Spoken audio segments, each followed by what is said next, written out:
नमस्कार दोस्तों, बहुत बहुत स्वागत है आपका एक बार फिर इस MPPSC के सफ़र में। आई होप आप अपने घर में या आप जहाँ भी रहते हैं, जहाँ भी अभी वर्तमान में हैं, आप अच्छे होंगे और लॉकडाउन का पालन कर रहे होंगे, क्योंकि जो कोरोना महामारी है वो उसने इतना बड़ा विकराल रूप ले लिया है और अमेरिका जैसा देश भी इससे बहुत ज़्यादा परेशान हो चुका है। या कहे कि पूरी दुनिया ही इसको संभाल नहीं पा रही है और भारत में लॉकडाउन के बावजूद भी जो स्थिति है हाथ से बाहर निकल रही है। और इसलिए इसका और कोई तो उपाय है नहीं सिवाय कि अपने आप को लोगों से दूर रखें और सोशल डिस्टेंसिंग का पालन करते रहें। सबसे प्रमुख बात यह है कि बहुत सारे छात्र इंदौर में रहते हैं, भोपाल में रहते हैं या अपने जिला मुख्यालय में रहते हैं और सिविल सर्विस की तैयारी कर रहे हैं। पर ऐसी सिचुएशन में स्वाभाविक है कि वो अपने घर वापस जाएंगे और ये भी स्वाभाविक है कि जितनी पढ़ाई की या जो पाठ्यक्रम से रिलेटेड जितनी भी सामग्री होती है उसको एक साथ घर ले आना थोड़ा मुश्किल हो जाता है और ऐसी स्थिति में ये उनकी पढ़ाई को भी प्रभावित कर रहा ही होगा। तो हमने सोचा क्यों ना इस लॉकडाउन के समय जब सब बच्चे अपने घर में हैं, सब छात्र अपने घर में हैं, तो उस समय हमारा भी अपने तरफ से भी कुछ योगदान हो सके, क्योंकि हम सबको अपने अपने तरीके से योगदान देना है। कोई इलाज करके योगदान दे रहा है, कोई व्यवस्था संभाल कर, जैसे हमारे पुलिस वो योगदान कर रहे हैं। तो हम शायद आपको कुछ जितना भी हमें पता है इस नॉलेज को शेयर करके इस देश के लिए कुछ योगदान दे सके। तो आज से हम क्या कर रहे हैं, भारतीय संविधान, राज्य व्यवस्था जिसे आप कह सकते हैं, इस पूरा का पूरा पाठ्यक्रम के अंतर्गत, न्यू सिलेबस के अंतर्गत हम ऐसा कह सकते हैं, क्योंकि सिलेबस चेंज हो चुका है और नए सिलेबस में क्या क्या बदलाव हुआ है और कौन से नए नए पॉइंट जुड़े हुए हैं और कौन से पॉइंट हट चुके हैं, कौन सा भाग, ये सब चीज़ें जो हैं अभी मार्केट में आई नहीं है। और हम पूरी यही कोशिश करने वाले हैं कि भारतीय संविधान के अंतर्गत जहाँ सबसे ज़्यादा बच्चों को कठिनाई होती है, अगर हम सामान्यतः देखें तो सामान्य जानकारी हर बच्चे को पता होती है, परंतु जो मेन चीज़ होती है जिसका मटेरियल कहीं भी अवेलेबल नहीं होता है, तो वो चीज़ हम यहाँ पर पढ़ने की कोशिश करेंगे। और मैं ऐसा कह सकता हूँ, मैं बहुत आत्मविश्वास से कह सकता हूँ कि एक बार ये पूरी की पूरी सीरीज़ ख़त्म होने के बाद जो है आपको संविधान का एक अच्छा खासा नॉलेज हो जाएगा और आप कहीं भी संविधान के ऊपर अपनी बात रखने के लिए एक प्रकार से तैयार रहेंगे, क्योंकि आपको संविधान का इतना नॉलेज हो जाएगा। तो भारतीय संविधान एक ऐसा ग्रंथ जो निरंतर बनने से ही, जब बन रहा था तब भी विवाद में था और निरंतर जो है अभी भी विवाद में ही बना हुआ है। सरकार आती गई, सरकार जाती गई, कई सरकारों के कारण भारतीय संविधान खतरे में रहा और कई सरकारों ने भारतीय संविधान को मजबूती प्रदान करी, परंतु भारतीय संविधान आज भी वैसा का वैसा ही, उतना ही प्रासंगिक बना हुआ है जितना कि 26 जनवरी 1950 को लागू होते समय वो था। दोस्तों, नए सिलेबस के अकॉर्डिंग और पुराने सिलेबस के अकॉर्डिंग ये दोनों चीज़ों को हमें साथ में लेकर चलना है। जितने भी पुराने छात्र हैं, अगर वो इस लेक्चर को देखेंगे तो वो क्लियर कर पाएंगे कि कौन सा चैप्टर हमें एक्स्ट्रा पढ़ना है और या कौन सा चैप्टर जो है हमारे लिए अब इम्पॉर्टेंट नहीं है। जिनको इस बार मेंस देना है उनको तो पूरा पढ़ना है, परंतु जो 2020 का मेंस देंगे या 2021 का मेंस देंगे और वो पिछले 2 साल से तैयारी कर रहे हैं, जो पुराने सिलेबस से पढ़ चुके हैं, तो उनके लिए भी क्लियर होना बहुत ज़रूरी है कि जो हम 2 साल पहले या 1 साल पहले पढ़ रहे थे, अब उसका कौन सा भाग हमें इस टॉपिक को, इस सब्जेक्ट को, इस सेक्शन को पढ़ते हुए हमें छोड़ना है। तो ये सब चीज़ें हमें पता होनी चाहिए और इन्हीं सब चीज़ों को जो है हम आज डिस्कस करने वाले हैं भारतीय राज्य व्यवस्था के अंतर्गत। किसी भी टॉपिक को समझने से पहले हमें उस टॉपिक के बारे में पूरी जानकारी होना चाहिए, अर्थात कि आखिर इस टॉपिक या इस विषय में ऐसे कौन से सेक्शन हैं जिससे क्वेश्चन बनने की संभावना 100% रहती है और जिस सब्जेक्ट से क्वेश्चन या जिस टॉपिक से क्वेश्चन निकलने की संभावना रहती है, वो कुछ टॉपिक जो है हमें पता रहता है, जिसको हम कहते हैं सिलेबस, पाठ्यक्रम। तो किसी भी सब्जेक्ट को शुरू करने से पहले हमें लाइन टू लाइन सिलेबस के बारे में जानकारी होनी चाहिए, क्योंकि अगर हमें सिलेबस ही नहीं पता है तो हम कोई भी बुक उठा लेंगे और कोई भी चीज़ को जो है कुछ भी पढ़ते जाएंगे। और आपको पता है कि जो जीएस जो है अथाह है, ब्रह्मांड के समान है। जैसे ब्रह्मांड का लगातार विस्तार होते जा रहा है, वैसे ही जो है हमारे जीएस का भी लगातार विस्तार होते जा रहा है। इसलिए हमें सिलेबस के अकॉर्डिंग सिलेक्टिव होना बहुत ज़रूरी है। कई लोग कहते हैं कि भाई सब कुछ पढ़ लो, सब कुछ पढ़ने से कुछ नहीं होगा, याद रखिएगा थोड़ा, और उसको बार बार पढ़ने से ही सब कुछ होगा।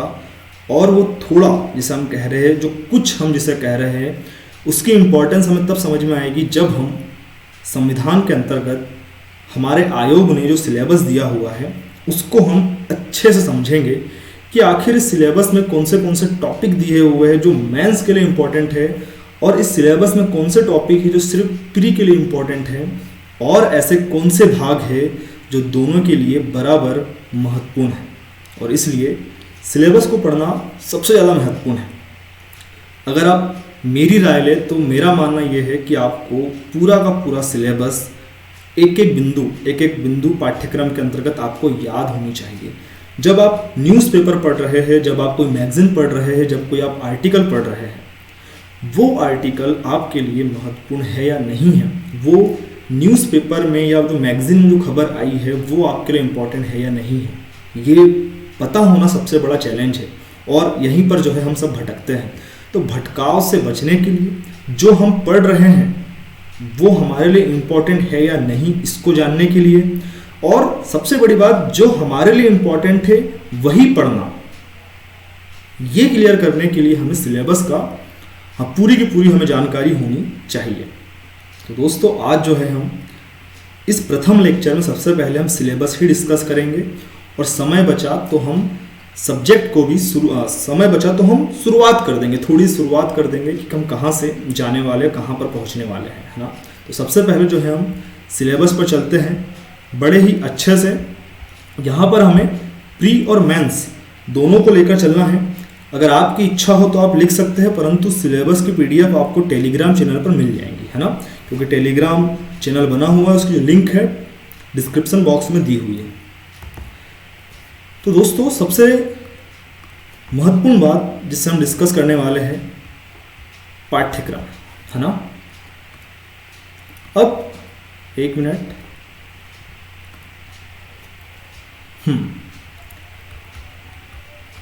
तो पाठ्यक्रम में हम पाठ्यक्रम को जो है दो भागों में बांट के देखेंगे। हम मेंस में क्या क्या दिया हुआ है, और दूसरा पॉलिटी के अंतर्गत, संविधान के अंतर्गत प्री में क्या दिया हुआ है, ये थोड़ा आपको क्लियर होना चाहिए, है ना।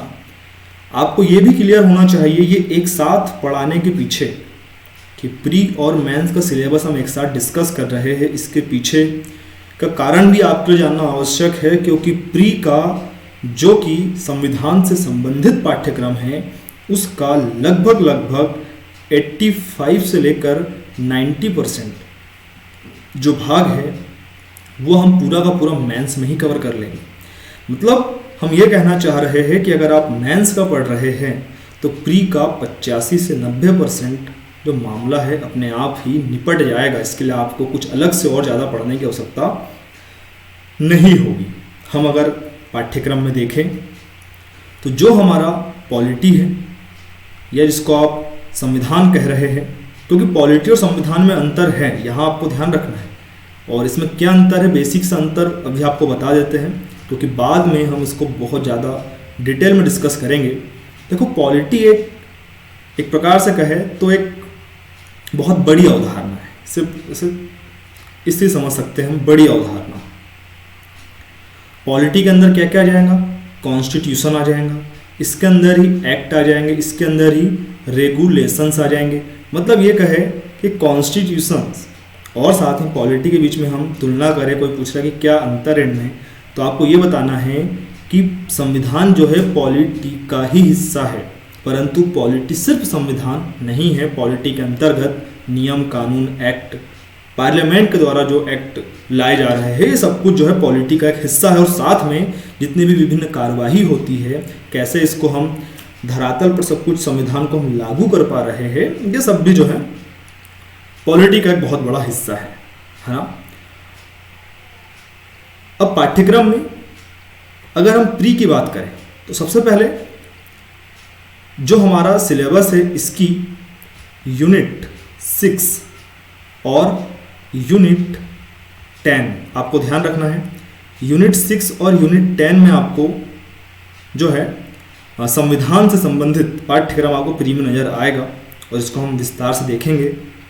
और मेंस में हम देखें तो GS 2 के अंतर्गत, GS 2 के पार्ट 1 के अंतर्गत आपको जो है यहाँ यूनिट 5 यूनिट मिलने वाली है। 5 यूनिट, लगभग 5 यूनिट का सिलेबस है पूरा का पूरा। और ये प्री और मेंस की यूनिट पर हमने चर्चा करी। अब हमें थोड़ा डिटेल में देखना है कि आखिर मेंस में क्या दिया हुआ है और प्री में क्या दिया हुआ है और कौन से जो है एक साथ हमें पढ़ना पड़ेगा, है ना। तो यदि आपको लगता है, अगर आप पेन कागज़ लेकर बैठे हैं तो आप सिलेबस को लिख सकते हैं, क्योंकि सिलेबस को डिकोड करना बहुत ज़्यादा ज़रूरी है। अगर हम उससे ही चर्चा नहीं करते हैं तो संविधान या कोई भी सब्जेक्ट जो है ये हम कैसे शुरू करेंगे। सबसे पहले यूनिट 1 की बात करते हैं, यूनिट 1 पर आएंगे। इसमें इन्होंने सब दिया है भारतीय संविधान। भारतीय संविधान के अंतर्गत इन्होंने कहा है कि भाई इसका निर्माण कैसे हुआ, भारतीय संविधान की विशेषताएं क्या है, इसका निर्माण कैसे हो रहा है, इसकी विशेषताएं आपको क्या देखने को मिल रही है। इसमें और ये कह रहा है कि भारतीय संविधान के अंतर्गत आखिर ये मूल ढांचा क्या है। मूल ढांचा, जिसको आप बेसिक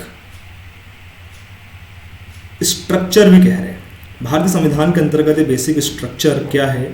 और साथ में ये कह रहे हैं कि जितने भी संविधान संशोधन हुए हैं, जितने भी संविधान संशोधन हुए हैं उनके बारे में आपको बताना है। तो प्रथम यूनिट का एक पार्ट है ये, भारतीय संविधान के अंतर्गत इसका निर्माण कैसे हो रहा है, क्या इसकी विशेषताएं है, क्या इसका मूल ढांचा है, बेसिक स्ट्रक्चर, और कौन से भारतीय संविधान में संशोधन हुए हैं। अब यहाँ पर थोड़ी सी चीज, क्योंकि मैं आपको ये बताना चाह रहा हूँ कि जब हम जो मेंस के टॉपिक पढ़ेंगे तो वो कौन से ऐसे टॉपिक हैं जो आपको प्री में नजर आएंगे, है ना। जब हम भारतीय संविधान के निर्माण पे आते हैं, 1 मिनट हम कलर चेंज करते हैं जहाँ आपको अच्छे से और समझ में आएगा। जब हम भारतीय संविधान के निर्माण की बात कर रहे हैं तो इसका मतलब है कि भाई संविधान का निर्माण किसने करा है, संविधान सभा ने किया हुआ है ना। तो ये जो भाग है निर्माण, यहाँ पर वर्ड अलग है और यहाँ पर दिया उन्होंने प्री के अंतर्गत सिलेबस में संविधान सभा। तो हम साथ में प्री का भी देख लिया कि जब हम भारतीय संविधान का निर्माण पढ़ेंगे तो हम संविधान सभा पढ़ेंगे, और उस संविधान सभा जो कि संविधान का निर्माण कर रही है, इसके साथ आपका प्री का एक टॉपिक भी कंप्लीट हो जाएगा। अर्थात प्री का हम अलग से पढ़ ही नहीं रहे, हमने सिर्फ मेंस का पढ़ा तो प्री का आपका ऑटोमेटिक संविधान सभा आपकी हो गई। मेंस में भी संविधान संशोधन दिया हुआ है और यही जो है प्री में भी दिया हुआ है। तो आप प्री में भी अगर आप लिख रहे हो तो नीचे लिख सकते हैं कि संविधान संशोधन। इसमें स्पष्ट रूप से लिखा हुआ कि प्रमुख संविधान संशोधन के बारे में आपको बताना है। तो ये प्रथम यूनिट का हिस्सा है। हम प्रथम यूनिट के अंतर्गत ही देखेंगे तो उन्होंने कुछ वैचारिक तत्व दिए हुए हैं। वैचारिक तत्व। अब वैचारिक तत्व मतलब कि भाई संविधान में ऐसा कोई हिस्सा है जिससे संविधान की भावनाएं देखने को मिल रही है हमें, वैचारिक स्तर पर संविधान हमें देखने को मिल रहा है। तो ऐसे क्या क्या हो सकते हैं। तो वैचारिक तत्व में उन्होंने क्या शामिल कर लिया, उन्होंने शामिल कर लिया उद्देशिका। ये आपको ध्यान रखना है, जिसको आप एक अलग शब्दों में प्रस्तावना भी कहते हैं। ये वही उद्देश्य प्रस्ताव है जिसको नेहरू जी लेकर आए थे और उसी को फिर प्रस्तावना के रूप में शामिल कर रहे हैं। तो उद्देशिका इसके बाद बहुत ही महत्वपूर्ण चीज़ जिसको आप कह रहे हैं फंडामेंटल राइट, मौलिक अधिकार या मूल अधिकार जिसे आप कहते हैं। दोस्तों, ये संविधान की खूबसूरती है कि आपको मौलिक अधिकार प्राप्त है। मैं यहाँ पर बैठे बैठे पढ़ा रहा हूँ, मैं यहाँ संविधान पढ़ाते पढ़ाते सरकार की आलोचना कर रहा हूँ, सरकार की तारीफ कर रहा हूँ, संविधान की आलोचना कर रहा हूँ, और आप उसको सुन रहे हैं। ये किसकी बदौलत है? ये मुझे अधिकार दिया हुआ है जिसे आप मौलिक अधिकार कहते हैं। और ये एक प्रकार से कह सकते हैं कि मौलिक अधिकार बहुत ही गजब चीज़ है। इसमें लगातार विकास भी होते आ रहा है। तो मौलिक अधिकार में कैसे लगातार विकास होते आया है और क्या क्या नई चीज़ जुड़ी हुई है सुप्रीम कोर्ट के माध्यम से, ये सब चीज़ें भी हम संविधान में डिस्कस करेंगे। अगर जैसे कोई कहता है कि किसी के लिए सबसे बड़ा ग्रंथ भागवत गीता है, किसी के लिए सबसे बड़ा ग्रंथ कुरान है, अपने अपने तरीके से सब बताते हैं। पर अगर आप कोई मेरे से पूछे या मेरी राय ले तो सबसे बड़ा ग्रंथ आपको कुछ देखने को मिल रहा है तो वो है संविधान। क्योंकि संविधान जो है आपको अधिकार देता है, ये किसी के साथ कोई भेदभाव नहीं करता है, ये समानता के सिद्धांत पर काम करता है और एक प्रत्येक व्यक्ति को, इस भारत के 135 करोड़ लोगों को, प्रत्येक व्यक्ति को अपने खुद के विकास करने का अधिकार देता है, जो गांधी जी की अवधारणा थी। और इसलिए संविधान से सर्वोच्च इस देश में कुछ भी नहीं है। याद रखिएगा, कोई कितना सिर पटक ले, संविधान से सर्वोच्च कुछ भी नहीं है। तो मौलिक अधिकार इसके अंदर हैं और डीपीएसपी भी इसी के अंदर हम पढ़ेंगे, डायरेक्ट प्रिंसिपल्स ऑफ स्टेट, है ना। डीपीएसपी स्टेट पॉलिसी मतलब राज्य के नीति निर्देशक तत्व, हिंदी में भी आप लिख सकते हैं। और इसी में ही जो है डीपीएसपी के बाद फंडामेंटल ड्यूटी, जिसे आप मूल कर्तव्य कह रहे हैं, मौलिक कर्तव्य आप कह रहे हैं, यह आपको वैचारिक तत्व के स्तर पर देखने को मिलेगा। अब सबसे प्रमुख बात कि फंडामेंटल राइट, डीपीएसपी और फंडामेंटल ड्यूटी, है ना, ये तीनों के तीनों भी कहाँ दिए हुए आपके सिलेबस में? यूनिट 6 में दिए हुए। मतलब प्री में आपका मौलिक अधिकार से भी क्वेश्चन आ सकते हैं, राज्य के नीति निर्देशक तत्वों से भी क्वेश्चन आ सकते हैं और मौलिक कर्तव्य से भी क्वेश्चन आ सकते हैं। आई होप आप यहाँ तक के समझ रहे हैं और प्री और मेंस को अलग और एक कैसे है ये भी आप समझ पा रहे हैं। तो ये आपकी, अच्छा इसमें एक और बिंदु है ना, अभी तक के प्रथम यूनिट खत्म नहीं हुई है। अब इसमें एक बहुत ही महत्वपूर्ण चीज़ हुई है संघवाद, जो कि प्रथम यूनिट में ही दे दिया उन्होंने। संघवाद कि आखिर संघवाद है क्या, हम इसे पढ़ेंगे। संघवाद का सिंपल सा अगर हम देखें तो ये बताता है कि राज्य और केंद्र में क्या संबंध है। जब राज्य और केंद्र को जब हम शक्ति दे रहे हैं, राज्य के पास भी शक्ति है, केंद्र के पास भी शक्ति है, तो वहाँ संघवाद की अवधारणा निकलती है। जब राज्य ज़्यादा पावरफुल हो जाता है और जब केंद्र थोड़ा कमज़ोर हो जाता है तो वहाँ परिसंघवाद की अवधारणा निकलती है। इसको आप फेडरलिज्म कहते हैं, ठीक है, कन्फेडरलिज्म कहते हैं, कन्फेडरेशन कह सकते हैं आप उसको, परिसंघवाद, कन्फेडरेशन। और जब राज्य कमज़ोर हो जाता है और केंद्र बहुत ज़्यादा मजबूत हो जाता है तो आप उसको एकात्मक, हम यूनियन जिसको आप कहते हैं, भारत में यूनियन लिखा हुआ है। इस सब चीज़ों को हम बहुत ज़्यादा विस्तार से डिस्कस करेंगे। तो संघवाद में हम सेंट्रल स्टेट रिलेशन, केंद्र राज्य संबंध बहुत ज़्यादा इम्पोर्टेंट, यहाँ से हर साल एक क्वेश्चन निकलता है कि भाई केंद्र राज्य संबंध के ऊपर क्वेश्चन निकलना तय है, आपको ध्यान रखना है। तो केंद्र राज्य संबंध हम देखेंगे और इसी में संघवाद के अंतर्गत ही सुप्रीम कोर्ट और हाई कोर्ट के बारे में भी हम पढ़ना है हमें। साथ में सुप्रीम कोर्ट हाई कोर्ट के बारे में पूरा पढ़ेंगे। इसमें जुडिशियल रिव्यू मतलब न्यायिक पुनर्विलोकन, फिर पीआईएल मतलब जनहित याचिका, और साथ में जुडिशियल जेए किसे कहेंगे आप? जेए का मतलब एक प्रकार से होता है जिसको आप कहते हैं न्यायिक सक्रियता। यहाँ न्यायिक पुनर्विलोकन है और यहाँ न्यायिक सक्रियता है। इनमें अगर आपको अभी ही जानना है तो क्या मतलब होता है, वैसे हम इन सब के बारे में बड़े डिटेल डिस्कस करने वाले हैं, क्योंकि क्वेश्चन तो भाई इनसे बनते ही है। अब यहाँ पर देखिए, सुप्रीम कोर्ट और हाई कोर्ट सीधे इन्होंने दिया हुआ है प्री में भी, है ना। तो ये यहाँ पर भी अवेलेबल है। जब हम सुप्रीम कोर्ट हाई कोर्ट को पढ़ेंगे तो मध्य प्रदेश के स्तर पर जाकर हम इसको पढ़ेंगे, क्योंकि यहाँ पर मध्य प्रदेश का जो हाई कोर्ट है ये आ जाएगा, है ना, और सुप्रीम कोर्ट तो हमें पढ़ना ही पढ़ना है, तो प्री में भी ये शामिल है।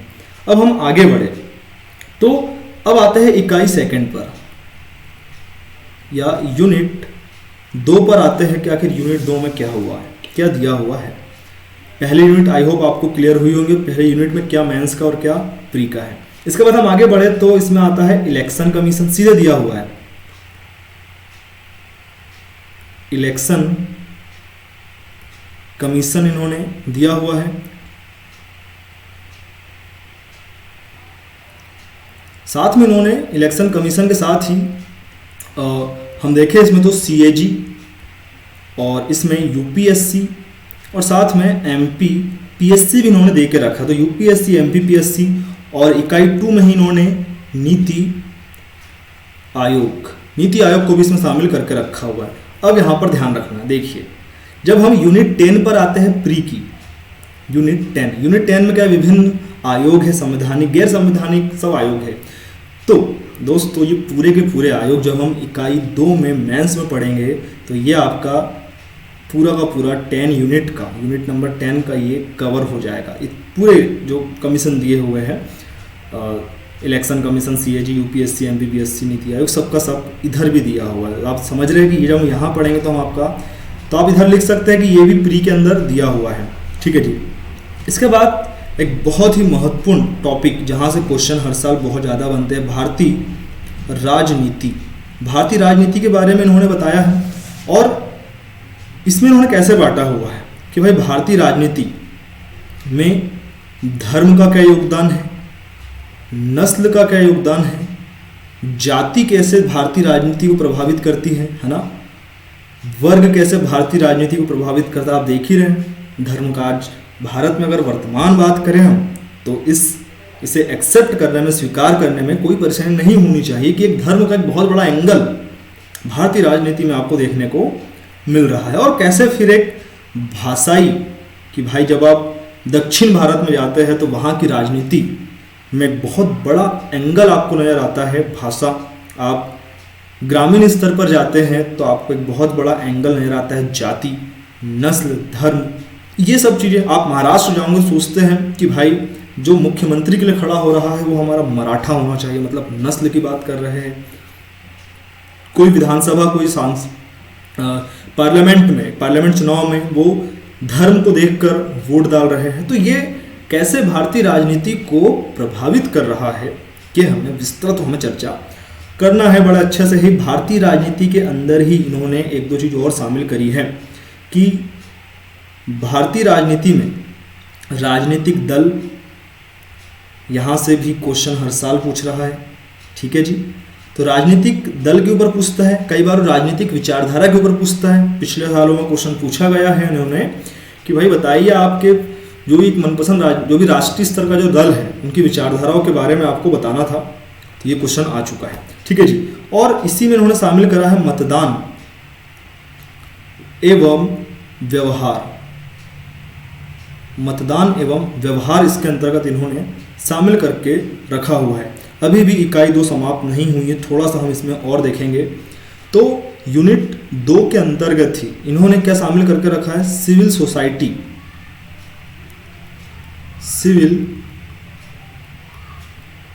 सोसाइटी एवं जन आंदोलन। तो सिविल सोसाइटी एवं जन आंदोलन यहाँ पर आपको देखने को मिलेगा। साथ में राष्ट्रीय अखंडता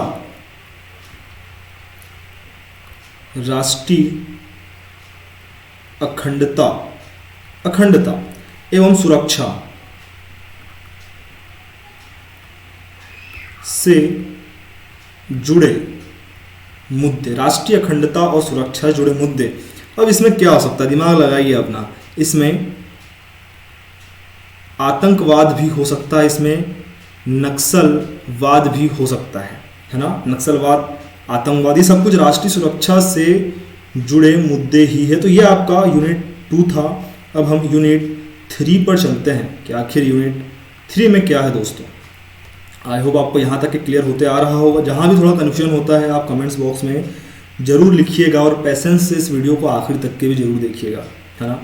तीसरी यूनिट की बात करें, हमने कल ही करंट अफेयर्स में डिस्कस किया था 73rd and 74th constitutional amendment और इसके संदर्भ में जन भागीदारी बहुत ही ज़्यादा इम्पॉर्टेंट क्वेश्चन। तो यहाँ पर हमें बहुत सारी चीज़ पढ़ना है कि आखिर ये क्या है, इन्होंने इनका प्रभाव क्या रहा है, आखिर इसमें समस्या क्या है। कुल मिलाकर 73rd और 74th कॉन्स्टिट्यूशन पढ़ाकर ख़त्म नहीं करना है, हमें इसको गहराई से पढ़ना है कि आखिर कैसे इन्होंने ग्रामीण समाज को बदल दिया है, ग्रामीण अर्थव्यवस्था को बदल दिया है और आज भी ग्रामीण विकास में पंचायती राज व्यवस्था का कितना बड़ा योगदान है। तो 73rd किससे संबंधित हो गया, पंचायती राज से हो गया, और 74th किससे हो गया, नगर पालिका से संबंधित हो गया। तो ये 3rd यूनिट में दिया हुआ है। इसी में दिया हुआ है बहुत ही महत्वपूर्ण जवाबदेहिता एवं अधिकार। जवाबदेहिता एवं अधिकार। सोचिए, आप एक ऐसे देश में रहते हो या एक देश में रहते थे जहां शासक राजा है, जो वही कानून बना रहा है, वही कानून लागू कर रहा है और वही समस्याओं का निपटारा भी कर रहा है। उसके द्वारा बनाए गए कानून से यदि किसी का नुकसान हो रहा है तो उसको किसी को जवाब नहीं देना है। उसके द्वारा मनमानी रूप से टैक्स की वसूली की जा रही है और उसको अपने ऐशो आराम और विलासिता में खर्च करना है, उसको किसी को जवाब नहीं देना है। परंतु ये लोकतंत्र है और ये ही लोकतंत्र की खूबसूरती है और यही लोक संविधान की खूबसूरती है कि यहाँ पर एक एक संस्थाओं को जवाब देना पड़ता है। तो सरकार की जवाबदेहिता तय करने के लिए, सरकार से पूछने के लिए कि सरकार भी जवाबदेही है, हमने बहुत सारी संस्थाएं बनाकर रखी है कि भाई सरकार को नियंत्रित करती है, सरकार को बताती है कि भाई साहब आप अपने रास्ते से भटक रहे हो, थोड़ा देखिए इनके बारे में, आप गलत कर रहे हो। उनकी जवाबदेहिता सुनिश्चित करते हैं। तो ऐसी कुछ संस्थाएं इस टॉपिक के अंतर्गत दी हुई है। तो विभिन्न आयोग दिए हुए हैं इसमें, और ये विभिन्न आयोग कैसे हो सकते हैं, तो इसमें दिया हुआ है उपभोक्ता, ठीक है जी, उपभोक्ता आयोग दिया हुआ है। आप अगर आप सुनकर लिख लो तो भी अच्छा है, राइटिंग भाई खराब है। सूचना आयोग इसमें दिया हुआ है ना, और साथ में महिला आयोग भी दिया हुआ है। इसमें SC और ST के जो आयोग है इनको भी शामिल कर लिया है। इसमें केंद्रीय सतर्कता आयोग, जिसको आप CVC कह रहे हैं, ये भी शामिल किया हुआ है। और साथ में, ठीक है, तो इतने सब आपको जो है ध्यान रखना, और भी कुछ और भी आयोग है। अब सबसे महत्वपूर्ण बात क्या है कि ये पूरे के पूरे आयोग कहाँ शामिल है, प्री में शामिल है। तो मैथ्स में पढ़ना है, प्री में पढ़ना है, कहीं से भी क्वेश्चन निकल के आ जाएगा। और इसके साथ ही आपका यूनिट 10 समाप्त हो जाएगा। ये हमने भाग पढ़ा, और एक पिछले जो हमने डिस्कस किया है सेकंड यूनिट के अंतर्गत, तो आपका 10 यूनिट नंबर 10 की पूरी संस्था एक साथ समाप्त हो जाएंगी, सिर्फ मैथ्स का ही ध्यान से पढ़कर। एक एक्स्ट्रा पढ़ना पड़ेगा आपको यूनिट 10 में, उसका नाम है NGT, नेशनल ग्रीन ट्रिब्यूनल, जहाँ से हर साल क्वेश्चन निकलता ही है, कहीं प्री में निकल जाए, कहीं मेंस में निकल जाता। तो ये यूनिट 3 रही थी, ठीक है जी। अब हम यूनिट 4 पर चलते हैं, पर वैसे 3 यूनिट अभी ख़त्म नहीं हुई है, ठीक है। तो यूनिट 3 में ही कुछ बचा हुआ है अभी। जैसे यहाँ पर हमने यूनिट 3 के 2 भाग देख लिए हैं, तो यूनिट 3 में ही हमें क्या पढ़ना है, लोकतंत्र की विशेषताएं। हम पढ़ेंगे कि हमारा लोकतंत्र कितना खूबसूरत है ना। और आपको पढ़ के मज़ा आ जाएगा कि भाई संविधान बनाने वालों ने जिन्होंने लोकतंत्र की अवधारणा दी है, क्या गजब अवधारणा दी है। ऐसा कहते हैं कि लोकतंत्र में भी बड़ी खामियां हैं, परंतु लोकतंत्र से अच्छी व्यवस्था आज तक मौजूद नहीं। सबसे अच्छी व्यवस्था क्या है, लोकतंत्र है। अगर आप कई बोलते हैं लोकतंत्र नहीं होना चाहिए, इतनी स्वतंत्रता नहीं होनी चाहिए, तो भाई इसका आप एक ऑप्शन दीजिए, आपको इससे अच्छा ऑप्शन कोई नहीं है। तो लोकतंत्र की विशेषता हमें पढ़ना है। इसमें राजनीतिक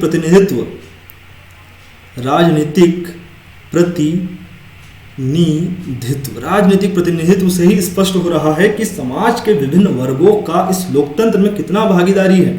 समाज के कितने वर्ग राजनीति में उनका हिस्सा है कि भाई कितना महिलाओं की हिस्सेदारी कितनी है, मेजोरिटी की हिस्सेदारी कितनी है, माइनॉरिटीज़ की हिस्सेदारी कितनी है, दलित की हिस्सेदारी कितनी है। ये सब चीज़ ये लोकतंत्र की विशेषताओं के अंतर्गत राजनीतिक प्रतिनिधित्व हमें पढ़ना है। और इसमें निर्णय लेने की भूमिका में या निर्णय प्रक्रियाओं में नागरिकों की भूमिका, निर्णय प्रक्रियाओं में नागरिकों की भूमिका, तो ये हमें थोड़ा इसके अंतर्गत देखना है। यूनिट 3 अभी भी खत्म नहीं हुई है इसके अंदर, और इन्होंने एनजीओ को शामिल करके रखा, बहुत बड़ी यूनिट है। एनजीओ मिलेंगे आपको यहाँ पर, नॉन गवर्नमेंटल ऑर्गेनाइजेशन, समुदाय आधारित एक प्रकार से ऑर्गेनाइजेशन जिसको आप CBO कहते हैं, कम्युनिटी बेस्ड ऑर्गेनाइजेशन, समुदाय आधारित ऑर्गेनाइजेशन। और उसके बाद सेल्फ हेल्प ग्रुप मतलब स्व सहायता समूह। इसके बाद और है 3 नंबर यूनिट में मीडिया, मीडिया की भूमिका और समस्याएं।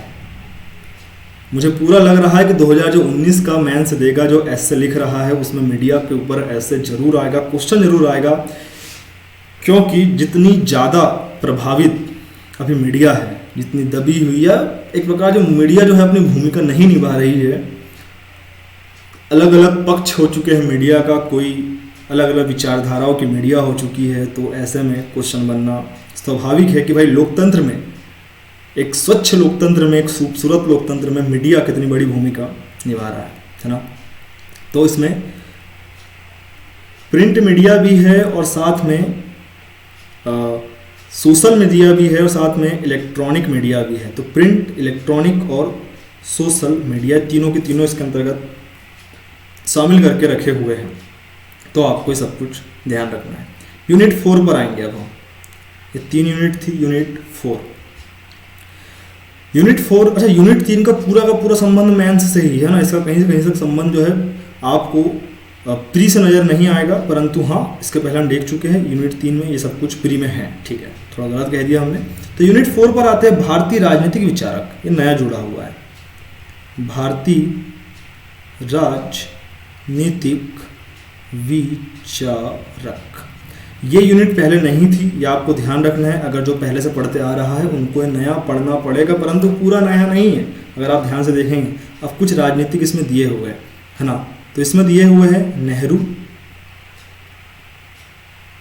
पटेल। नेहरू पटेल नहीं थे, इनको पहली बार पढ़ना होगा आपको। इसके बाद जो है कौटिल्य, गांधी,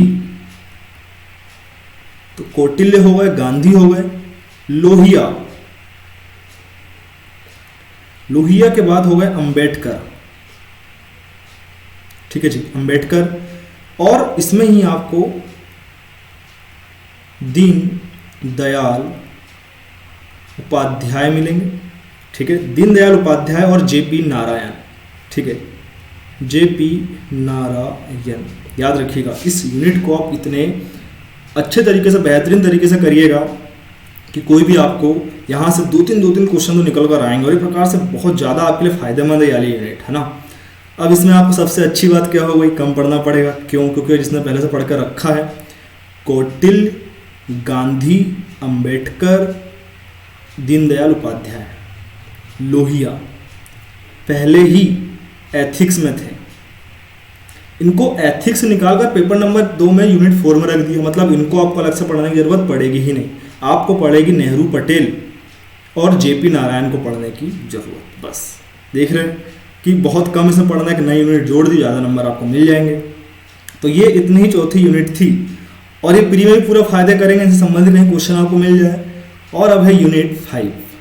टाइम तो हो चुका है, लगभग आधा घंटा हो चुका है, पर हमें यूनिट 5 देखना है। और मैं यहाँ पे आप एक बात कहना चाहूँगा कि वीडियो की लिमिट, टाइमिंग लिमिट, टाइम क्या होना चाहिए, ये आपके रिस्पॉन्स से तय होगा कि आप कहते कि भाई हम 1 घंटे का वीडियो पचा लेंगे, को पचाना बहुत ज़रूरी है। अगर आप पचाएंगे नहीं तो फिर मामला बिगड़ जाएगा, पढ़ के ही सब कुछ होने वाला है नहीं, है ना। तो अगर आप कहेंगे सर हाँ 1 घंटे का ठीक है, 30 मिनट का ठीक है, उसके अकॉर्डिंग जो है हम कोशिश करेंगे, नहीं तो फिर 30 से 35 मिनट का वीडियो डेली रहेगा तो मेरे हिसाब से उतना ज़्यादा नहीं होता है। आपको सिर्फ सुनना है, आपको अगर आपके पास नोट्स पहले से अवेलेबल होगी तो। 5वीं यूनिट जो सबके लिए एकदम आतंक बना हुआ है कि क्या सिलेबस में जुड़ गया है, कैसे पढ़ेंगे इसको, कैसे करेंगे इसको। और भैया कुछ नहीं है, आपने पहले नहीं पढ़ा इसलिए आपको लगता है क्या हुआ है, आपको मार्केट में जो है नोट्स नहीं मिल रहे इसलिए आपको लगता है कैसे पढ़ेंगे, परंतु थोड़े दिन रुक जाइए, इसको हम ही पढ़ लेंगे, मार्केट में नोट्स भी आ जाएंगे। आखिर इसमें है क्या? यूपीएससी में है पब एड, और जो है इसको भी इन्होंने इसमें जोड़ दिया, पब्लिक एडमिनिस्ट्रेशन, लोक प्रशासन। तो इसमें इन्होंने यूनिट 5 में इसको जोड़ दिया है, एकदम नया है। इसके पहले आपने एमपीपीएससी की जब तैयारी करी होगी तो इसके आसपास भी शायद थोड़ा बहुत कुछ पढ़ा होगा, नहीं तो अन्यथा सब कुछ, सब कोई पहले पुराने नए सब कोई पहली बार पढ़ने वाले हैं। इसलिए मेरे दोस्तों जो नए बच्चे हैं उनके लिए बहुत अच्छी अपॉर्चुनिटी है। पुराने लोग एक ढर्रे पर चलते रहते हैं, रट के बैठे हुए, कुछ नहीं होने वाला। और आप जो है जो नई यूनिट है, नई यूनिट में पुराने नए सबके सब सेम है, तो बेहतरीन तरीके से आप इसको कर सकते हैं, है ना। तो अब हम देखें तो 5वीं यूनिट में पब एड है, मतलब लोक प्रशासन और प्रबंधन। तो यूनिट में इन्होंने दिया हुआ है प्रशासन एवं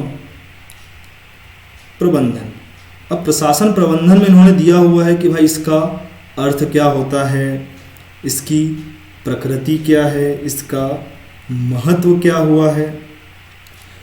डेवलपिंग कंट्री एंड एक प्रकार से developed country and developed country, विकसित और विकासशील देशों में लोक प्रशासन की भूमिका क्या है, क्या किस प्रकार लोक प्रशासन एक अच्छी भूमिका निभा, जो भी भूमिका निभा रहा है।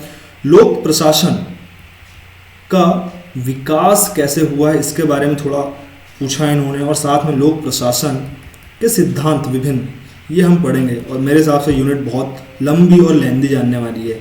इसमें कुछ अवधारणाएं भी हमें पढ़ना है। अभी आपको बिल्कुल टेंशन नहीं लेना, एक रत्ती भर का भी टेंशन नहीं लेना कैसे करेंगे। तो आप जो है बिंदास, जितना हम पढ़ाएंगे उतना पढ़िएगा, धीरे धीरे इसको भी हम बड़े अच्छे से करें, कैसे समाप्त हो जाएंगे और आपको समझ में भी नहीं आएगा कि अरे भाई इसको तो आतंक मचाया हुआ था, तो बड़ा जल्दी ख़त्म हो गया, ज़्यादा नंबर भी आपके आ जाएंगे, है ना। तो इसमें अवधारणाएं भाई शक्ति क्या होती है, बड़े बड़े शब्द है, बम समान लग रहे कि अरे बाप रे क्या है, शक्ति क्या है, सत्ता क्या है, पर यह है कुछ नहीं है। एकदम बिंदास तरीके से हम बेहतरीन करेंगे इसको। प्राधिकारी का मतलब क्या होता है, शक्ति, सत्ता, प्राधिकारी। उत्तरदायित्व एवं प्रत्यायोजन हम पढ़ेंगे इसमें भाई। जो डेलीगेशन जो होता है, जब कार्यपालिका ज़्यादा पावरफुल हो जाती है और खुद कानून बनाने लग जाती है, इसमें संगठन के सिद्धांत भी हम पढ़ेंगे। तो ये सब कुछ हमें 5 नंबर की यूनिट में पढ़ना है, आपको ध्यान रखना है। तो ये पूरा का पूरा आपका सिलेबस रहा जो हमें विस्तृत तरीके से पढ़ना है। मैं थोड़ा आपको बता दूं कि हम कल क्या क्या पढ़ेंगे, और अंत में एक बात और हम करेंगे कि आखिर देखिए ये सब कुछ आपको पीडीएफ मिल जाएंगे, सिलेबस ही यहाँ पे लिखा हुआ था, परंतु जो है हमने इसको समझाने की कोशिश करी, क्योंकि लिखा हुआ सबके पास है पर कभी पलटा के देखते कहाँ हैं, ना। तो ये हम जो है संविधान, राजव्यवस्था, शासन के अंग, यहाँ से हम सब कुछ जो है कल हम पढ़ेंगे। पूरा का पूरा विस्तृत जो है प्रमुख शासन प्रणाली, भारत किस प्रणाली के नज़दीक है, संसदीय प्रणाली, अध्यक्षीय प्रणाली, इन सब के बारे में, संसदीय प्रणाली के इन सब के बारे में हमें विस्तृत चर्चा करना है। और मुझे पूरी उम्मीद है कि आप जो है अब लगातार हमारे साथ बने रहेंगे। सबसे महत्वपूर्ण जो मैं आपसे बात करने वाला हूँ अब, कि कई बार ऐसा होता है कि आपके मन में सवाल रहता है कि भाई आखिर सब कुछ तो बता दिया, सब लोग कहते हैं न्यूज़पेपर पढ़ो, ये पढ़ो, मैगजीन पढ़ो, वो पढ़ो, क्या पढ़े कैसे पढ़े समझ में नहीं आता है ना। तो आखिर न्यूज़ पेपर या आप कोई भी मैगजीन पढ़ रहे हैं, मैगजीन कौन सी पढ़ना चाहिए इस पर भी चर्चा करेंगे, ये कौन सा पढ़ना चाहिए इस पर भी हम चर्चा करेंगे। दोस्तों ये आपको बताना चाह रहा हूँ कि कौन सी यूनिट आपकी न्यूज़पेपर और मैगजीन पढ़ के बड़े अच्छे से तैयार हो जाएंगी, और पढ़ना ही चाहिए, है ना। तो सबसे पहले अगर हम मेंस की बात करें कि पॉलिटी के सिलेबस में मेंस में से कौन से भाग है जिसका संबंध करंट अफेयर्स से है, इससे क्या होगा कि आप उसको थोड़ा ध्यान से पर पढ़ लेना कि भाई इनका संबंध मेंस से है। और जब हम न्यूज़पेपर पढ़ेंगे, जब हम मैगजीन पढ़ेंगे, तो यहाँ पर थोड़ा आप क्लियर है कि अच्छा ये तो मेंस में से संबंधित क्वेश्चन आ सकता है ना। तो यूनिट 2 याद रखिएगा, यूनिट 2 का संबंध सीधे करंट अफेयर्स से है। करंट अफेयर्स में से टॉपिक बनते ही बनते हैं। यूनिट 3 ये आपको याद रखना है, यूनिट 2 और यूनिट 3। इसके बाद यूनिट 1 का कुछ भाग है। यूनिट 1 में दिया हुआ है संघवाद, यूनिट 1 में संघवाद दिया हुआ है। यहाँ से भी चीज़ें निकल कर आएगी करंट अफेयर्स में। तो ये पूरा का पूरा 2, 3 और 1, समझिए कितनी बड़ी बात है। आपको करंट अफेयर्स में मिल रहा है तो करना चाहिए आपने, बहुत ज़रूरी है, ठीक है। और अगर हम प्री की बात करें तो यूनिट 10 आपकी पूरी की पूरी भाई साहब करंट अफेयर से ही तैयार होती है। पूरे के पूरे संगठन करंट अफेयर्स में बनते हैं। उनके अध्यक्ष कौन है, कहाँ स्थापना हो रही है, हेडक्वार्टर कहाँ पर है, क्या काम है, सब कुछ हम करंट में पढ़ते हैं। तो इसलिए ये सब कुछ आपको पढ़ना है। अब यूनिट 2, यूनिट 3 ये हो गया मेंस के लिए, और ये यूनिट 10 हो गया प्री के लिए। ये आपको आई होप आपको समझ में आया होगा। पेपर कौन सा पढ़े, तो आप पढ़ सकते हैं भास्कर ही पढ़ लीजिए कम से कम, सबसे अच्छा एमपी का पेपर वही है। अभी एक प्रकार से पत्रिका ही पढ़ सकते हैं, नई दुनिया भी आता है, पर भास्कर सब जगह अवेलेबल है, ऑनलाइन अवेलेबल मिल जाता है आपको। और मैगजीन की बात करें तो पीडी से अच्छी कोई मैगजीन अगर लगती होगी आपको तो आप पढ़ सकते हैं, क्योंकि पीडी में आर्टिकल बहुत सारे अच्छे आते हैं, तो आपको मेंस के लिए फ़ायदे करेगा। प्री के लिए आप डेली कर सकते हैं। यहाँ मैं आपको एक और बात बता दूँ कि आप इन सब टॉपिक को यूट्यूब के विभिन्न चैनलों के माध्यम से भी, करंट अफेयर्स के माध्यम से भी कवर कर सकते हैं डेली पढ़ के। मैं यहाँ पर इसलिए नहीं बता रहा हूँ कि अब स्टूडेंट जंक्शन पर भी करंट अफेयर्स के आ रहे हैं। मैं सिर्फ आपको ये बता रहा हूँ कि अगर आपको ठीक लगता है तो आप स्टूडेंट जंक्शन पर भी करंट अफेयर्स पढ़ सकते हैं, और वहाँ पर जो वीडियो बन रहे हैं वो इन यूनिट के हिसाब से ही वीडियो बन रहे हैं। वहाँ वही आपको करंट अफेयर्स मिलेगा जिनका संबंध आपके मेंस और प्री के किसी टॉपिक से है। क्योंकि बच्चे भटक कर यूपीएससी के करंट अफेयर्स पर चले जाते हैं और वहाँ पर वो सब चीज़ पढ़ लेते हैं जो उनके लिए इंपॉर्टेंट नहीं है। पढ़ना इंपॉर्टेंट है, सब कुछ पता होना इंपॉर्टेंट है, परंतु ये शुरू में कह चुका हूँ सबसे शुरू में कि कम पढ़ना सबसे ज़्यादा इंपॉर्टेंट है, और क्या छोड़ना ये पता होना उससे भी ज़्यादा इंपॉर्टेंट है। तो दोस्तों आई होप आपको आज का पूरा डिस्कशन बड़े अच्छे से समझ में आया होगा, है ना। अगर इसमें किसी भी प्रकार की कोई भी जो है आपको परेशानी होती है, आपको कहीं भी डाउट हो रहा है, हमने आपको यही बता दिया कि हम आगे क्या क्या पढ़ने वाले हैं, तो आप ज़रूर इस वीडियो को लगातार देखिए। वीडियो बहुत लंबा हो चुका है, तो ठीक लगता है तो अपने दोस्तों के साथ शेयर करिए, ठीक है दोस्तों। और कमेंट्स करके ज़रूर बताइएगा कि ये जो हम चलाने वाले हैं, जो पढ़ने वाले हैं, ये किस प्रकार इसमें और क्या हम सुधार कर सकते हैं और क्या क्या इसमें इंक्लूड हमें करना चाहिए। इस वीडियो में इतना ही। Thank you so much.